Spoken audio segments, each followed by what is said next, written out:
Dans l'Odyssée de Nolan, Charlize Theron joue une femme qui offre à Ulysse tout ce qu'un homme peut rêver. Une île paradisiaque, l'amour d'une déesse, l'immortalité. Mais Ulysse pleure chaque jour face à la mer. Alors pourquoi un homme qui a tout voudrait partir? Parce qu'il a compris sur le confort quelque chose que personne ne voit. Et cette chose, elle va te déranger. Parce que le vrai danger dans une vie, ce n'est pas ce qui te fait souffrir, c'est ce qui te fait du bien. Le confort ne t'attaque jamais de face. Il ne fait aucun bruit. Et c'est exactement pour ça qu'il est le plus mortel de tous les pièges. Reste jusqu'au bout. Une fois que tu auras vu comment il opère, tu ne regarderas plus jamais ton propre confort de la même façon et tu te poseras une question que tu évites peut-être depuis des années.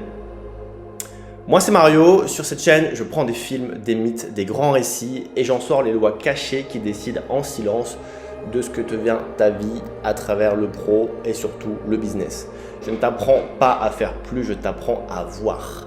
Alors, si c'est ce que tu cherches, abonne-toi et lâche un petit like. Ça fait sortir ces voix de l'ombre et ça les met devant les yeux de ceux qui en ont besoin. Maintenant, reviens avec moi sur cette île. On va prendre la scène en avant, en forward, de la cause à l'effet. Ulysse échoue sur une île. Il a tout perdu. Ses hommes, ses navires, 10 ans de sa vie brisée. Épuisé. Il s'écoule sur le sable et une déesse le recueille. Calypso. Elle l'aime. Elle lui offre tout ce qu'un homme ne refuserait jamais. Une île paradisiaque, hors du monde, hors du temps. L'amour d'une déesse et le vertige ultime. L'immortalité, ne plus jamais vieillir, ne plus jamais mourir, rester jeune, aimé dans un paradis pour l'éternité. Un contrat que 99% des hommes sur cette terre signeraient les yeux fermés. Et toi aussi, je suis sûr. Et pourtant, chaque matin, Ulysse quitte le lit de la déesse, marche jusqu'au rivage, s'assoit face à la mer et pleure. Il fixe l'horizon vers Ithaque, vers Pénélope, sa femme, qui vieillit vers un royaume modeste. Il a tout, mais il pleure. 7 ans passent. 7. C'est presque le plus long chapitre de toute son odyssée. Avant 3, plus long que les cyclopes, les sirènes et tous les monstres réunis. Et c'est le seul chapitre où il ne lui arrive rien, paradoxalement. Pas de tempête, pas de créature, il ne doit pas fuir le danger, juste le confort. Parfait chaque jour pendant 7 putains d'années. Ce qu'Ulysse comprend sur ce rivage, c'est la loi. Une vie sans fin, sans manque, sans enjeu, sans retour possible. Ce n'est pas une vie, c'est une belle mort. Alors, il fait le choix que personne ne comprend. Il refuse l'immortalité. Il préfère entrer vers une femme qui mourra un jour, un royaume imparfait et mourir lui aussi. Il choisit le radeau, fragile, mortel, incertain, contre l'île éternelle. Et c'est là qu'on retourne la situation. La scène en arrière, de l'effet à la cause. Recommençons par la fin. Ithaque, des années plus tard, un royaume à genoux, le palais est envahi des dizaines d'hommes. Les prétendants s'y sont installés, ils veulent tous se faire Pénélope. Ils dévorent les réserves, égorgent les bétails, vident les caves. Ils courtisent la reine de force. Pénélope tisse le jour et détisse la nuit pour gagner du temps. Télémaque grandit sans père, humilié dans sa propre maison, le royaume pourri de l'intérieur. Maintenant remonte. Comment on en est arrivé là? Le roi n'est pas mort au combat. Il n'est pas prisonnier d'un cachot. Il n'est retenu par aucune chaîne. Il est au paradis. Pendant que ce monde s'effondrait, lui était sur une île avec une déesse, dans le confort le plus total. Et voilà ce que le retour en arrière révèle. Le confort ne lui a rien pris de force.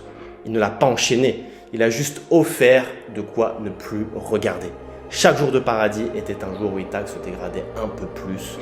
Et il ne le voyait pas parce que le paradis ne fait aucun bruit. Remonte encore et encore jusqu'au point le plus noir. À un moment, il a même commencé à oublier. Le lotus, oublier Pénélope, oublier qu'il voulait partir. Le confort t'empêche pas seulement d'agir, en fait, il efface aussi le souvenir de ce que tu voulais. La remontée s'arrête là. Le désastre d'Ithaque a une seule cause silencieuse et invisible. 7 ans de confort sur son île avec Calypso. Maintenant, on va passer la loi en détail. On va revoir un à un les éléments qui font que cette loi est une des lois les plus importantes que tu puisses maîtriser et prendre conscience que finalement, le confort est le seul danger qui ne se signale pas. Tous les autres déclenchent une alarme dans ta tête. La peur, la douleur, le stress, crie, bouge, fuis. Le confort, lui, en fait, il produit du plaisir, il produit de la dopamine. Aucun signal, tu ne le combats pas parce que ton corps ne le classe pas comme un ennemi. C'est là qu'il rend plus mortel que n'importe quel monstre. Le cyclope, tu le fuis. Le paradis, tu t'y installes. Le mécanisme, c'est l'entropie. Tout système vivant laissé sans tension dérive vers le désordre. Ce qui maintient l'ordre, finalement, c'est l'effort, l'enjeu, le manque. Et le confort supprime le manque, donc plus de tension. Le système cesse d'évoluer. Il se dégrade tout seul. Le paradis de Calypso, c'est le repos parfait, c'est-à-dire l'entropie maximale déguisée en bonheur. Le prix est différé parce qu'en fait, le confort ne détruit jamais frontalement. Il détruit parce qu'il t'empêche de faire pendant que tu en profites. Sur le moment, Ulysse est comblé, aucune douleur. Le coup apparaît ailleurs, vers Ithaque, et plus tard, des années après, cause et effet séparés dans le temps et l'espace, c'est pour ça que personne ne fait le lien. Le double piège, numéro 1, le confort te retient, tu ne pars pas. Là, tu ne peux plus encore lutter, parce que tu sais que tu veux partir. Niveau 2, plus grave, il te fait oublier carrément ce que tu voulais. Et là, tu ne luttes même plus, le désir s'est éteint. C'est l'amnésie du confort. Et c'est le vrai piège. La sortie, on n'en sort presque jamais du confort par sa seule volonté, parce que le confort a désarmé finalement la volonté en supprimant l'inconfort qu'il déclenche. Il faut un choc extérieur, une perte, un événement, quelqu'un qui te secoue. Dans le mythe, ce sont les dieux, finalement, qui forcent Calypso à se libérer. Ulysse, seul, ne serait jamais parti. Et je suis sûr qu'en écoutant ça, tu as fait du coup le parallèle peut-être avec ta vie et as compris quelque chose. Peut-être que si tu écoutes ça, tu es dans une zone actuellement de confort, tu es sur l'île de Calypso. Alors déjà, il faut s'en rendre compte, il faut le conscientiser. Ok, effectivement, là je suis dans une situation de confort qui m'empêche effectivement d'aller de l'avant, parce que si tu regardes cette vidéo, c'est aussi que tu as une vibe business, parce que je suis aussi un entrepreneur et ma passion, voilà, c'est de décortiquer les films et les lois qui dirigent ce monde pour les appliquer au business. Et peut-être que ta zone de confort, admettons, c'est un CDI tout simplement. Aujourd'hui, tu sais que tu veux entreprendre parce que tu le sens au fond de toi. Tu as ton CDI, du coup, qui est ta zone de confort, et tu penses que ton CDI c'est le paradis parce que tu as ton salaire, etc. Et en fait, à côté, tu passes à côté d'autre chose. Et peut-être que simplement prendre conscience que certaines choses qui sont confortables, qui apparaissent comme le paradis, sont finalement une source d'inconfort. Finalement, le confort, de facto, est inconfortable. Et je vais prendre une autre parallèle. Aujourd'hui, nous, en tant qu'hommes sur cette terre, par définition, si on remonte à des milliards et des milliards d'années, un homme était fait pour chasser, pour conquérir, pour se battre, pour toujours aller de l'avant, toujours être dans l'action. Et in fine, le confort, comme on le voit dans l'Odyssée de Nolan. Et c'est un peu le paradoxe parce que sur les 3/4 du film, vous voyez des passages où il se bat contre le cyclope, contre les géants, etc.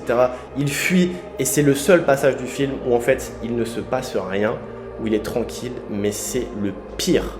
Parce que autant quand il tombe sur le cyclope ou les géants, ça sonne dans sa tête. Ok, là je dois fuir, je dois aller ailleurs, je dois faire plus que ça. Tu vois.